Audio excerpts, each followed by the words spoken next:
नमस्कार दोस्तों, स्वागत है आपके अपने channel maths by Tanwar sir में। अपने कर रहे हैं एसएससी डी 2025 के प्रैक्टिस सेट नंबर आज 11 है। प्रैक्टिस सेट नंबर 10 अपने कल कर लिया था। और किसी भी का अगर प्रैक्टिस सेट छूट गया बीच में तो प्लीज़ रिक्वेस्ट है कि आप प्रैक्टिस सेट पूरा कंप्लीट कीजिए। और SSC GD maths practice set number 11 आज पहला प्रश्न है। यदि 10 संख्याओं की संख्या 643 x 1145 y 2 संख्या 88 से विभाज्य है तो y के अधिकतम मान पर 2x - 3y क्या होगा। यहाँ पे अपनी संख्या लिख लेते हैं 643 x 1145 y 2। ये कहते हैं 88 से विभाजित है। 88 से विभाजित इसके टुकड़े करेंगे, एक 8 और एक 11।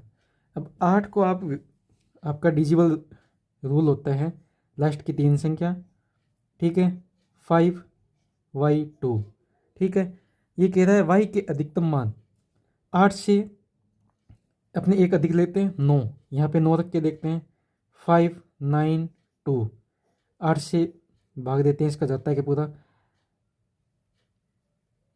8 7 56 और 3 8 चौके 32 जाता है, तो y बराबर क्या हो गया 9, ठीक है। अब आगे ये कह रहा है कि 11 का डिविजिबल रूल क्या होता है, एक संख्या छोड़ के जोड़ दो, 6 3 9 9 10 9 11 11 और 5 17 और 17 और 2 23, ये हो गया 23, ठीक है। फिर इसको 2 और 5 कितने हो गए 7 8 8x और 4, ये हो गया 12 + x, ठीक है। 11 का डिविजिबल रूल क्या कहता है, ये 23 है और ये 12 + x है। या तो इसको 11 से विभाजित करो या इसको 11 के प्लस विभाजित करो। ये तब भी होगा कि यहाँ x बराबर 0 रखेंगे, x बराबर 0 रख देंगे तो ये होगा 23 और -12, तो कितने बच गए 11, 11 से विभाजित है, ये हो गया, ठीक है। अब अपने क्या करना है, अपने को दिया गया है कि 2x - 3y, 2x का मान 0 था, 0 - 3y का मान कितना था 9, ठीक है। 2 - 9 = 27, ठीक है।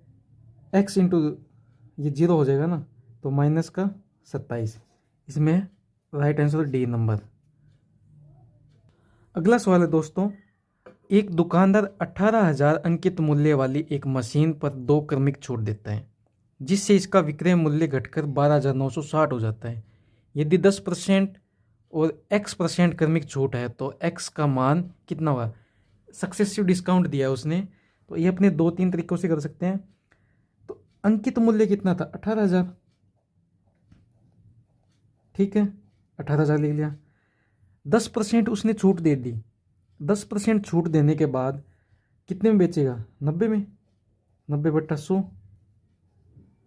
फिर कह रहा है कि x% और छूट दी, x% 100 में से माइनस करेंगे x, क्यों करेंगे कि यहाँ पे 10% छूट दी, 100 में से -10 किया तो कितना 90 रह गया, या 10 - 100 - x लिख दिया बटा 100। तो इसका सेलिंग प्राइस क्या है, विक्रय मूल्य घटकर कितना हो गया 12,960, ठीक है।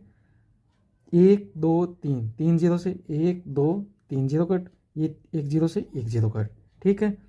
9 के पाड़े से ये काट दो, 9 एकम 9 3 9 चौके 36 3 9 चौके 36 और ये 0 1440। 18 के पाड़े से ये कट हो जाएगा, 18 8 144 80, ठीक है। 100 - x बराबर कितना हो गया 80, तो x बराबर कितना हो गया 20, क्योंकि ये 80 इधर आएगा तो x बराबर कितना हो गया 20। राइट आंसर होगा इसका ए नंबर। ये ALP 2024 में पूछा गया प्रश्न है। अगला प्रश्न दोस्तों, प्रति वर्ष संयोजित होने वाले चक्रवृद्धि ब्याज की किस दर से एक धनराशि 4 वर्षों में 625/256 गुना हो जाएगी।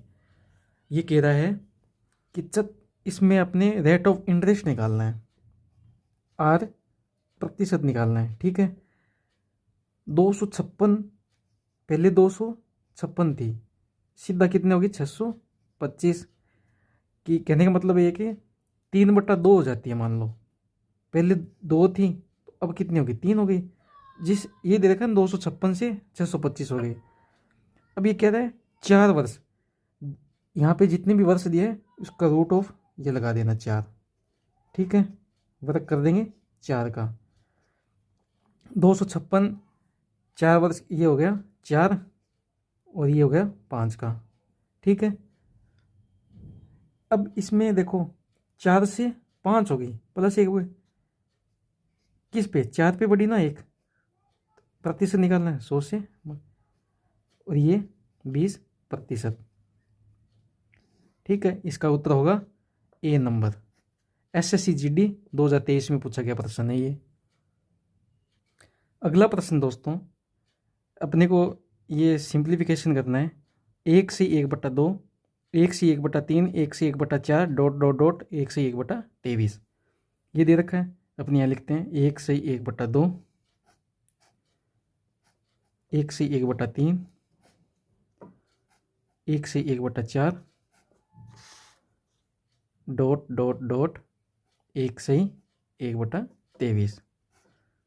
इसमें एक फॉर्मूला लागू होता है। क्या करना है उसमें देखो, अपने को 2 एकम 2 माइनस करेंगे 1 तो क्या हो गया 1/2 इंटू 3 एकम 3, 3 से माइनस किया कितना 2, नीचे कितना है 3। ऐसे करना है 4 एकम 4 माइनस 1 किया 3, 3/4 डॉट डॉट डॉट यहाँ 23, 23 से गया माइनस तो 22/23। अब देखो इसमें क्या करना है, 2 से ये 2 कट हो गया, 3 से ये 3 कट हो गया, 4 से यहाँ अगली संख्या है वो 4 से कट हो जाएगी, यहाँ नीचे 5 है वो 5 से कट हो जाएगी। इसी तरीके यहाँ 22 होगी तो ये 22 से कट हो गई, बचा क्या 1/23। राइट आंसर होगा सी नंबर। GD में पूछा गया 2021 में प्रश्न है दोस्तों ये। अगला प्रश्न दोस्तों, एक धनराशि को 3 वर्षों के लिए एक निश्चित दर पर साधारण ब्याज पर रखा गया। यदि इसे 2% अधिक दर पर रखा जाता तो 420 रुपये अधिक प्राप्त करती। धनराशि ज्ञात कीजिए। अब सिंपल इंटरेस्ट का क्वेश्चन है, बहुत ईजी है। अब सोचिए कि आपने कोई रुपये दिया एक्स, मान लो 100 रुपये दिया आपने कोई 2% ब्याज से।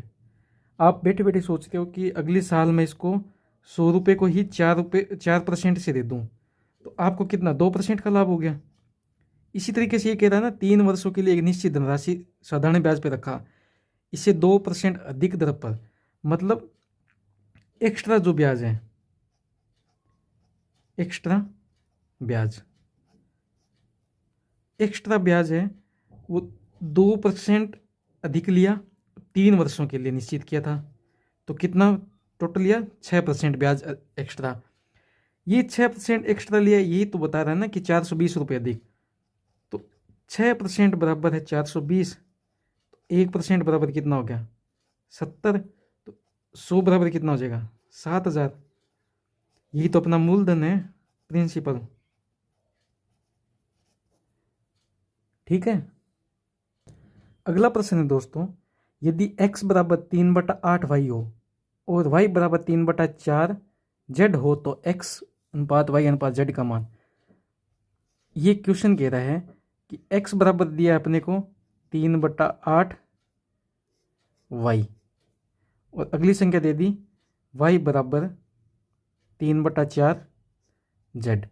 अब दोस्तों अपने यहाँ कर सकते हैं ना x, ये y इसके नीचे लेते हैं और ये होगी 3/8, y के नीचे लेते हैं z 3/4।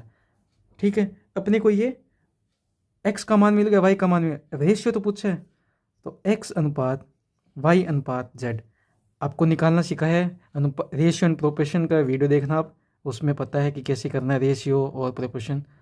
x का मान कितना है 3, y का मान कितना है 8, y का मान यहाँ कितना है 3 और x का मान कितना है 4।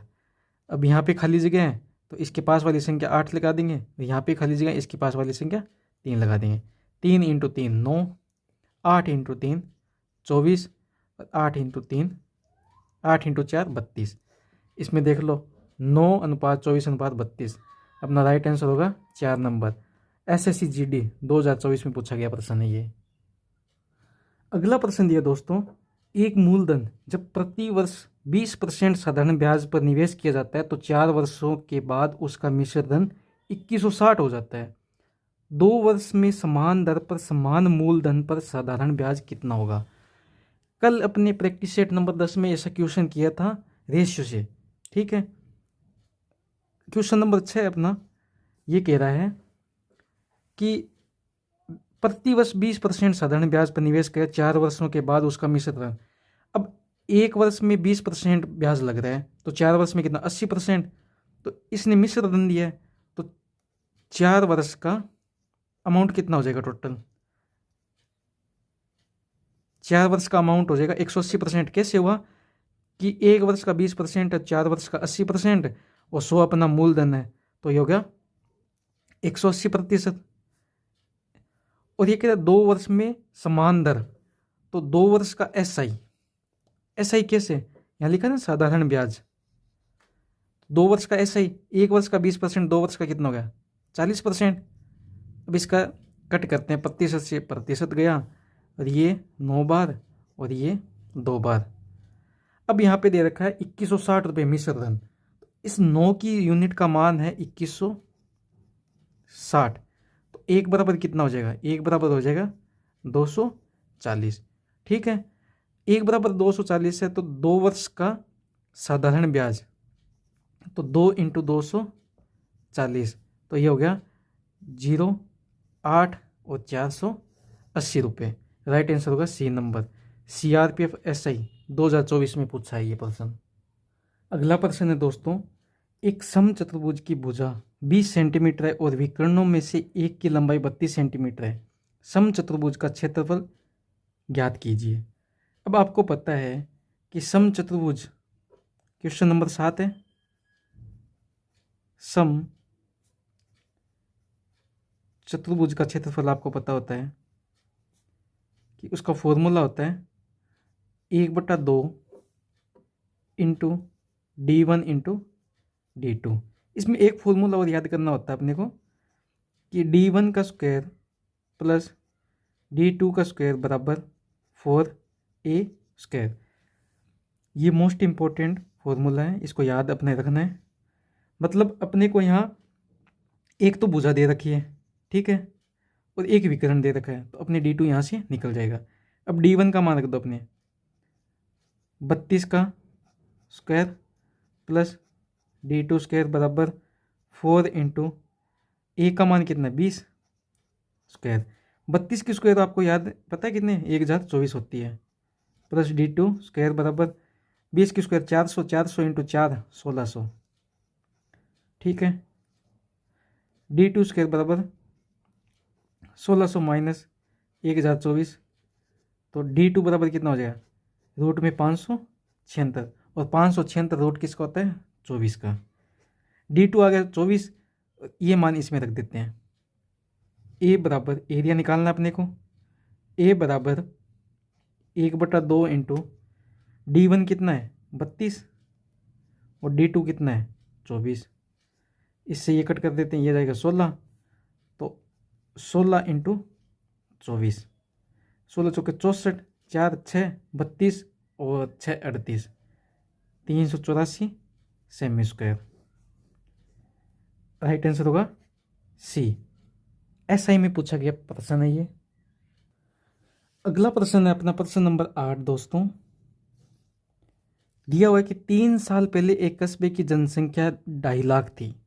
यदि पिछले वर्ष 3 वर्षों में इसकी जनसंख्या 3%, 4% और 6% की वृद्धि हुई तो कस्बे की वर्तमान जनसंख्या ज्ञात कीजिए। अब इसमें दोस्तों अपने क्या करना है कि जैसे ये 3% दिया हुआ है, 4% दिया और 6% दिया, या तो इनका परसेंटेज अलग अलग करके कंबाइन निकालना पड़ेगा अपने को। ठीक है, जैसे पहले 3 और 4 का परसेंटेज निकाल लिया, ठीक है। फिर जो इसका मान आया फिर इसके साथ इस 6 का परसेंटेज निकालेंगे। तो इसमें अपने को टाइम बहुत वेस्ट होगा। अपने अगर किसी ने परसेंटेज पढ़ा है तो उसके लिए बहुत ईजी सवाल है। कैसे करना है, 4 और 3 7, 7 6 13। अब 13% है ना, इस 13% का आसपास ही मान होगा इसका। 2.5 लाख है ना, अब 2.5 लाख है, 2.5 लाख इंटू 13%। 2.5 लाख का 13% निकाल लेते हैं, 2 जीरो से 2 जीरो कट, ठीक है। अपने लिख लिया 2 जीरो, ठीक है। 13 पंजे 65, ठीक है। 6 13 दूनी 26 और 6 32, 32,500 है ना, इस 2.5 लाख में जोड़ दो। 2.5 लाख प्लस 32,500, ठीक है। 32,500 में जोड़ दिया कि 2 जीरो 2 जीरो 5 2 8 2, 2,82,500। अब इसके आसपास मान देखो, ये 2,83,868 जीडी में पूछा गया प्रश्न है। अगर इससे मान निकाल लें तो एग्जिट मान ये आएगा। अपने टाइम बचाने के लिए ऐसे किया है कि 4 3 7 7 6 13, 13%, 2.5 लाख का 13% ये होता है। अगला प्रश्न दोस्तों 9 नंबर प्रश्न, विक्रय मूल्य को 6 से गुणा किया जाता है जिसके कारण लाभ 26 गुना हो जाता है। मूल लाभ प्रतिशत ज्ञात कीजिए। अब इसमें कि विक्रय मूल्य को 6 से गुणा किया जाता है।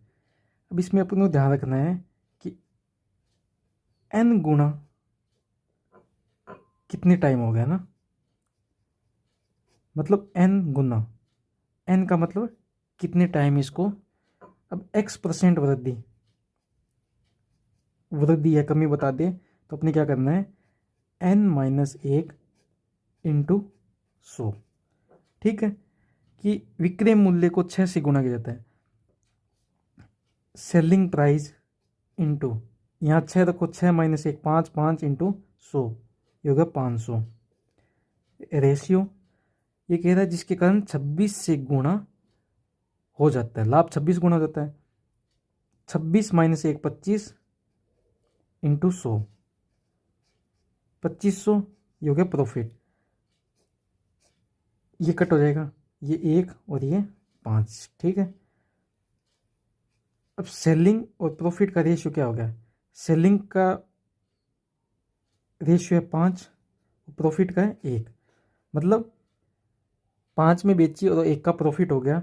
तो कॉस्ट प्राइस क्या होगा, कॉस्ट प्राइस वो होगा कि 5 में तो खरीदी थी, सॉरी 5 में बेची और 1 का प्रॉफिट हो गया, माइनस कर देंगे तो ये आ जाएगा ना अपना कॉस्ट प्राइस कि 4 में खरीदी 5 में बेची तो 1 का प्रॉफिट हो गया।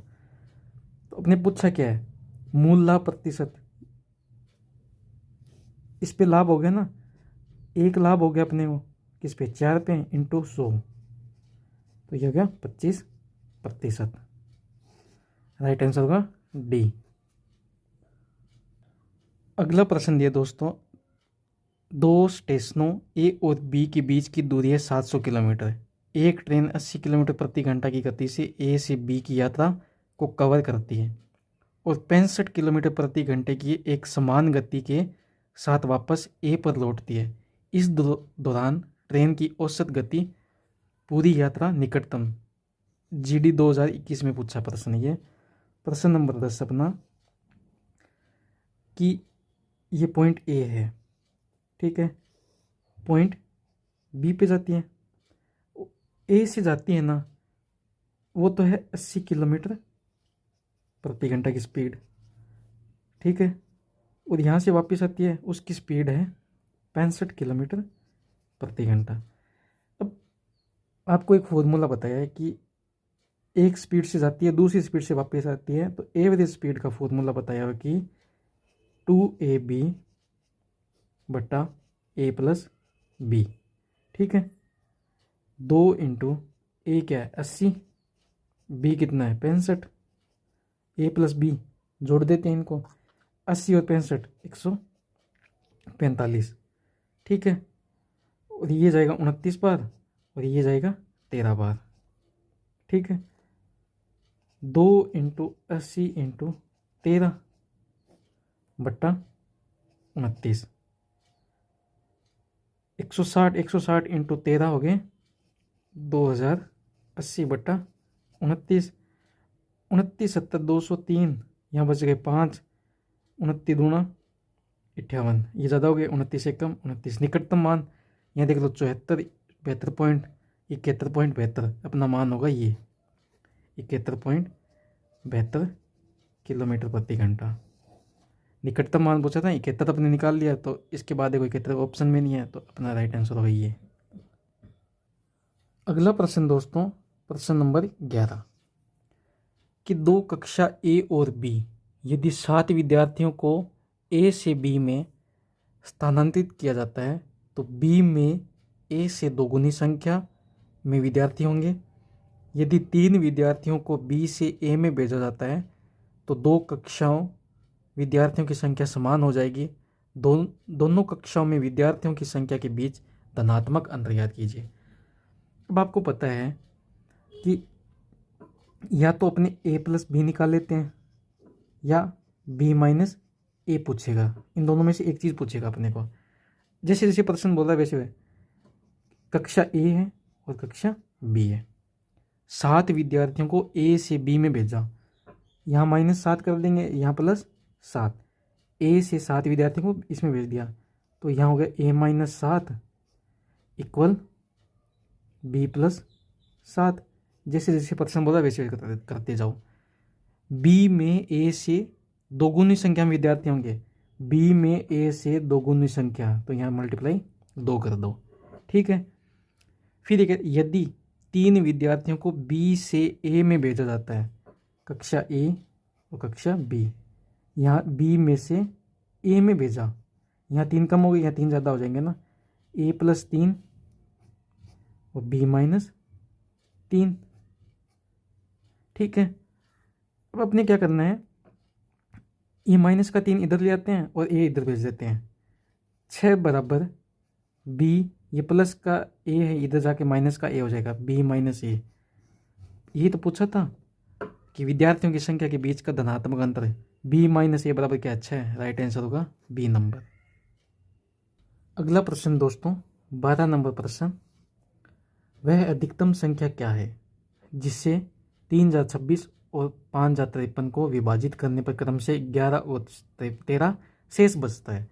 अब ऐसा प्रश्न दे दिया ना, तो इसमें अपने सबसे पहले क्या करना है, 3026 दिया हुआ है और एक दिया है 5053। सबसे पहले जो रिमाइंडर दिया है शेष फल, वो इसमें माइनस कर दो। 3026 में से 11 माइनस कर देते हैं, कितने बचेंगे, 3015, और 5053 में से माइनस कर दो 13, तो यहाँ बचेंगे 5040। अब इन दोनों का ले लेते हैं HCF।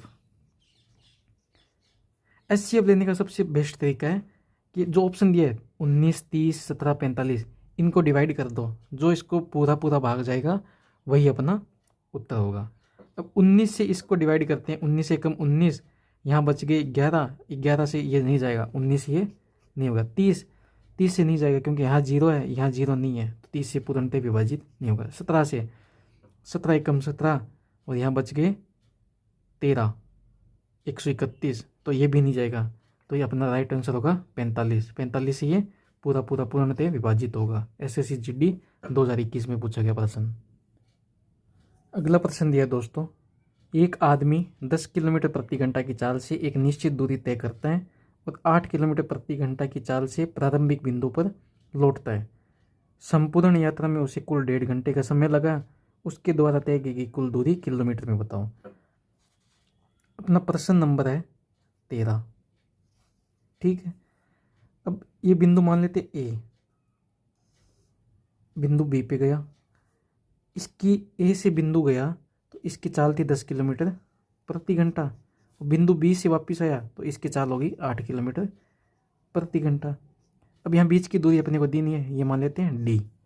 ठीक है, अब एवरेज स्पीड का आपको पता है फॉर्मूला क्या होता है, 2ab a प्लस b, 2 × 8 × 10 बटा 10 और 8 18, ये जुड़ गया ना, a+b 10 और 18 बराबर। दूरी क्या है, एक साइड d है तो वापस आएगा तो ये 2d। टाइम कितना लगा है, 1.5 घंटा, ये बोलता है ना कुल 1.5 घंटे, तो 1.5। ये पॉइंट हटाएंगे, ऊपर यहाँ 10 से मल्टीप्लाई, 5 से ये 2 बार, 5 से ये 3 बार, 3 से ये जाएगा 6 बार, ठीक है। 2 से ये जाएगा 2, ये कट, 2 से ये जाएगा 4, तो ये क्या 40/6, 40/6, ये 3 से और ये 20, तो ये हो गया 20/3। ये डी दूरी है एक साइड की, इसने पूछा है कितने की कुल दूरी, कुल दूरी तो 2 से मल्टीप्लाई कर दो, 20/3 इंटू 2, तो हो गया 40/3। 3 एकम 3, 1 10, 3 तिया 9 और 1 सही 3 बट्टा, ठीक है, 13 से 1/3 किलोमीटर। राइट आंसर होगा इसका ये। अगला प्रश्न है दोस्तों, ए बी और सी कार्य को क्रम से 4 दिन 8 दिन 16 दिन में पूरा कर सकते हैं। यदि तीनों बारी बारी से एक एक दिन इस प्रकार कार्य करते हैं कि ए पहले दिन कार्य करता है, बी दूसरे दिन, सी तीसरे दिन कार्य करता है और ए चौथे दिन कार्य करता है, इस क्रम में पूरा करते हैं, तो दिनों की संख्या ज्ञात कीजिए जिसमें 175% कार्य पूरा होना चाहिए। जीडी 2023 में पूछा गया प्रश्न है।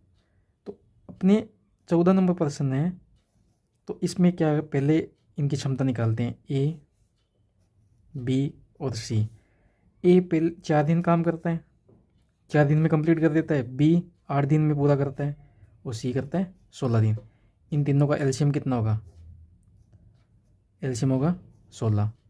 अब ए की क्षमता है 4, एक दिन में 4 काम कर सकता है, बी करता है एक दिन में 2 काम, सी करता है एक दिन में 1 काम, ठीक है। अब ये कह रहा है 175% काम करवाना है, 16 का 175% निकालो, 16 इंटू 175/100, 25 से ये 4 बार, 25 से ये 7 बार, 4 से ये 4 बार, 7 इंटू 4 28, टोटल काम करवाना 28, ठीक है। ए ने काम स्टार्ट किया, एक दिन में कितना काम किया 4, अगले दिन बी आया, बी ने कितना काम किया 2, फिर सी आया अगले दिन, सी ने किया 1 काम, यहाँ तो हो गए 3 दिन, ठीक है। 3 दिन में काम हुआ 7, ठीक है। करवाना कितना 28 काम, तो इसको मल्टीप्लाई करते हैं 4, तो यह हो गया 28 काम, यहाँ पे भी मल्टीप्लाई कर देंगे 4, तो 12 दिन, 12 दिन में 28 काम। राइट आंसर होगा सी नंबर। अगला प्रश्न है दोस्तों 15 नंबर प्रश्न, ये कह रहा पी तथा पी क्यू क्रम से 28,000 तथा 42,000 के निवेश के साथ एक व्यापार शुरू करते हैं। पी 8 महीने के लिए निवेश करता है, क्यू 1 वर्ष के लिए निवेश कर, यदि वर्ष के अंत में कुल लाभ 21,125 है तो पी का हिस्सा बताइए। अब इसमें पी और क्यू, ठीक है, रुपये निवेश है, यहाँ 3 0 से ये 3 0 कट कर दो, ठीक है। तो यहाँ कितना पी का हिस्सा कितना 28 रुपये और ये 42, ये 14 दूना 28, 14 3 42, ये तो है कैपिटल का रेशियो। अब इसमें टाइम का रेशियो निकालो, टाइम कितना है, पी तो 8 महीने के लिए और क्यू है 1 वर्ष के लिए, तो यहाँ लिखेंगे 12 महीने।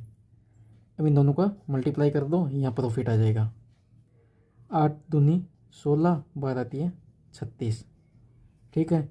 ये 4 से जाएगा 4 बार, ये 4 से जाएगा 9 बार, ये टोटल है 13 और ये कह रहा है कि कुल लाभ हुआ 21,125। 21,125 को 13 से डिवाइड करेंगे तो आएगा 1,625, 1 बराबर 1,625 है। तो इसने पूछा पी का हिस्सा, तो पी बराबर क्या है 4, तो 4 इंटू 1,625, 4 दूना 4 पंजे 20, 2 8 1 0, 1 रह गया, 24 1 25 और 2 4 और 2 6, 6500 रुपये। पी का हिस्सा है 6500। जीडी 2019, ये प्रश्न है जीडी 2019 का। अगला प्रश्न दिया दोस्तों 16 नंबर प्रश्न है अपना, 8 सेंटीमीटर त्रिज्या वाले एक ठोस बेलन का संपूर्ण पृष्ठीय क्षेत्रफल 704 सेमी स्क्वायर है। बेलन का आयतन ज्ञात कीजिए, पाई का मान 22/7 लीजिए। अब बेलन का संपूर्ण पृष्ठीय क्षेत्रफल, अब इसका फॉर्मूला अपने को याद होना चाहिए। बेलन का संपूर्ण पृष्ठीय क्षेत्रफल दे का फॉर्मूला होता है 2πr(h+r). कितना दे रखा है 704, तो बराबर 704। अब इसमें त्रिज्या दे रखी है r, तो 2 × 22/7 × r दे रखा है 8, h+8 बराबर 704। ठीक है, अब इसमें कट करते हैं अपने। 22 से ये जाएगा, 22 × 66 और 4 बच के 22 दूना 44। 8 से जाएगा ये 4 बार और 2 से जाएगा 2 बार। h+8 बराबर कितना हो गया 7 × 2 14। तो h बराबर क्या हो गया 14 - 8, तो h बराबर क्या हो गया 6। हाइट आ गई 6। इसने पूछा क्या बेलन का आयतन, वॉल्यूम। आयतन क्या होता है πr²h, ये होता है बेलन का आयतन। पाई का मान 22/7 इंटू आर का मान कितना है 8, 8 × 8 × h का मान कितना है 6। अब इसको मल्टीप्लाई करो। ठीक है, 22 × 8 = 176, 176 × 8 × 6/7। ठीक है, अब 176 को 8 से मल्टीप्लाई करते हैं। 8 × 6 = 48, ये इंटू 6 लिख लेते हैं, इंटू 8 × 6 = 48, जी 4 रह गई, और 8 × 7 = 56 और 4 60, फिर रह गई 6 और 8 × 6 = 14। ठीक है, बटा 7। फिर इसको मल्टीप्लाई करते हैं 6 से। 8 × 6 = 48, 4 6 × 4 = 24, 4 2 और 6 और 2 8, 7। 7 से इसको भाग देते हैं, 7 एकम 7, 14 7 दूनी 14। फिर ये 4 है, 4 से भागने जाएंगे तो 0 लगा के ये संख्या लेंगे। 7 × 6 = 42 और यहाँ 6 बच गए, 6 सही 7, 1206 सही 6/7। इसमें ऑप्शन में देखो 1206 सही 6/7 सेमी क्यूब, ये अपना राइट आंसर होगा। अगला प्रश्न दोस्तों, शांत जल में एक नाव की गति 10 किलोमीटर प्रति घंटा है। नाव द्वारा धारा के अनुकूल 35 किलोमीटर जाने में लिया गया समय धारा के प्रतिकूल 14 किलोमीटर जाने के लिए उसके द्वारा लिए गए समय का 1.5 गुना है। तो 60 किलोमीटर अनुप्रवाह में जाने में उसे कितना समय लगेगा। अब आपको पता है कि धारा जल में एक नाव 10 किलोमीटर प्रति घंटा चल से, धारा के अनुकूल, ये अनुकूल ले लेते हैं एक तरफ और एक तरफ ले लेते हैं प्रतिकूल। अनुकूल, अब आपको पता है समय बराबर होता है दूरी बटा चाल। दूरी कितनी है 35 किलोमीटर। ठीक है, अब चाल कितनी है 10 किलोमीटर प्रति घंटा, तो 10 + W। ठीक है, अब आगे कह रहा है कि 14 किलोमीटर जाने के लिए उसके द्वारा लिए गए समय का 1.5 गुना है। तो 14 किलोमीटर जाएगा, चाल ही वही है 10 किलोमीटर और प्रतिकूल है तो माइनस। अब आगे ये कह रहा है उसके द्वारा लिए गए समय का 1.5 गुना है। प्रतिकूल है ना, वो 1.5 गुना समय लेता है अनुकूल के। अब इसको कट कर देते हैं, पॉइंट हटाया, 2 0 नीचे आए, ये 4 बार और ये 25 से 5 बार। ठीक है, अब इसको कट करते हैं।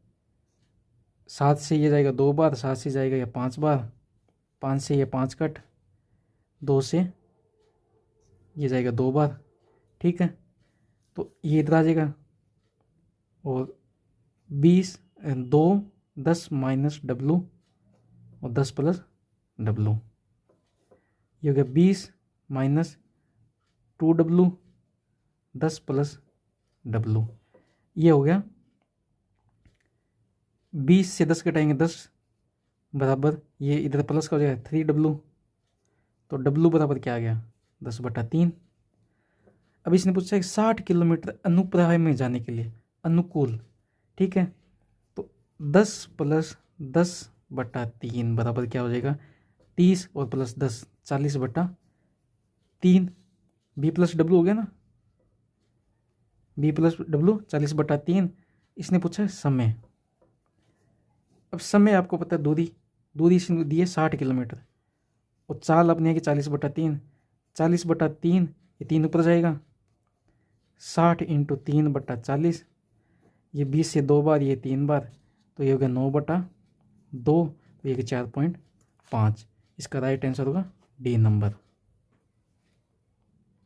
अगला प्रश्न दिया है वह सबसे बड़ी संख्या कौन सी है 38, 95 और 171 को पूर्णतः विभाजित करती है। अब देखो 38, 95, 171 का अपने लेते हैं HCF। अब इसमें देखो कॉमन ले लेते हैं, कोई संख्या कॉमन ले ली 19, 19 दूना 38, 19 × 5 = 95, 19 × 171, तो कॉमन 19 आया, तो ये तो अपना HCF है, सी नंबर राइट आंसर होगा अपना। अगला प्रश्न दोस्तों 60 विद्यार्थियों के औसत अंक 48 पाए गए, बाद में ये पाया गया कि 68 अंक को गलती से 56 पढ़ लिया गया, सही अंक के अनुरूप सही औसत क्या होगा।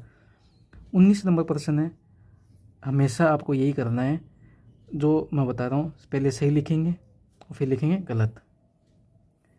अब सही क्या था 68 अंक और गलत क्या था 56। अब सही अंक था 68 और गलत अंक था 56, ठीक है। अब कितना ज़्यादा करना है अपने को, 56 अंक पड़ा है, 68 करना है तो +12 करना है, ठीक है। अब एवरेज निकालना है अपने को, औसत एवरेज 12 बढ़ाना है, और कितने विद्यार्थी हैं 60, तो 60 का भाग दे दो, तो इसमें 60 का भाग दे दें तो ये हो गया 1/5, तो हो गया 0.2। मतलब सही एवरेज निकालना है ना, सही एवरेज निकालेंगे तो 48 में 0.2 जोड़ देंगे तो फिर हो गया 48.2, ये होगा सही average. SSC MTS 2024 shift 3rd में पूछा गया प्रश्न। अगला प्रश्न दोस्तों आज का प्रश्न है लास्ट, पाइप A और B किसी टंकी को क्रम से 15 और 12 घंटे में भर सकते हैं। C अकेले पाइप टंकी को खाली करता है 10 घंटे में। तीनों पाइपों को एक साथ 2 घंटे 40 मिनट में के लिए खोला जाता है, टंकी का कितना भाग खाली रहेगा। आज का लास्ट प्रश्न, पहले इनका एवरेज निकाल लेते हैं। A, B और C है खाली करने वाले, इसको माइनस, ये 15 घंटे में भरता है A, B 12 घंटे में और C 10 घंटे में खाली। इन तीनों का एलसीएम 60, ठीक है। A की क्षमता है 4, B की क्षमता है 5 और C की क्षमता है -6। क्यों -6? क्योंकि ये खाली कर रहा है, ठीक है। अब तीनों को एक साथ खोला तो A + B + C, तो ये C माइनस में होगा क्योंकि खाली कर रहा है। 5 और 4, 4 + 5 - 6, तो 9 - 6 बराबर क्या हो गया 3, मतलब 3 ही भरेगा। अब 2 घंटे 40 मिनट के लिए 2 घंटे और 40 मिनट है, इसको फ्रैक्शन में बदलते हैं। 2 × 40/60, ये हो गया 2 और 2/3, 6 और 8/3। अब 8/3 घंटे में 3 काम किया इन्होंने, ठीक है। तो ये हो गया 3 से 3 कट, तो ये हो गया 8 भाग भर दिया। अब इसने पूछा है कि टंकी का भाग कितना खाली रहेगा, कितना भाग खाली रहा, कितना भाग खाली रहा 8 तो भर दिया, तो 60 भरना था। 60 - 8 52, और भाग पूछा है हिस्सा, तो 60 से भाग दे दो, तो 13 से ये जाएगा, ये हो जाएगा 15 से 13/15। राइट आंसर होगा C नंबर अपना।